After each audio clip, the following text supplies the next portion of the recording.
மார்கழியின் மகத்துவம்.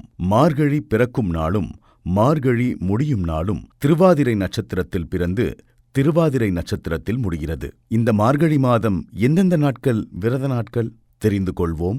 மார்கழி அமாவாசை டிசம்பர் 30 திங்கட்கிழமை மார்கழி 15 அன்று அனுசரிக்கப்படுகிறது. மார்கழி பௌர்ணமி ஜனவரி 13, 2025 மார்கழி 29 திங்கட்கிழமை அன்று வருகிறது.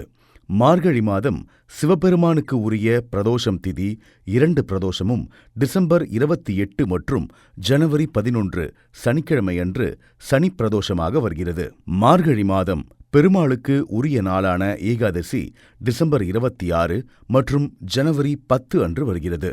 மார்கழி முழுவதும் பெருமாள் கோவில்களில் பஜனைகள் நடைபெறும். எல்லா பெருமாள் கோவில்களிலும் மார்கழி 1 முதல் இறுதி வரை அதிகாலை திருப்பாவை ஒலிக்கும். அதேபோல சிவன் கோவில்களில் திருவெம்பாவை ஒலிக்கும். மார்கழி காலை பஜனைகள் நடைபெறும். சிதம்பரம் நடராஜர் கோவிலில் ஆருத்ரா தரிசனமும் ஸ்ரீரங்கம் ரங்கநாதர் கோவிலில் வைகுண்ட ஏகாதசியும் மிகவும் விசேஷமானதாகும். மார்கழி மாதம் இறை வழிபாட்டுக்கு உரிய மாதம் என்பதால் எந்த விசேஷமும் செய்ய மாட்டார்கள் என்பதால் சுபமுகூர்த்த நாட்கள் இல்லை. அதேபோல மார்கழி மாதம் வாஸ்து நாளும் கிடையாது.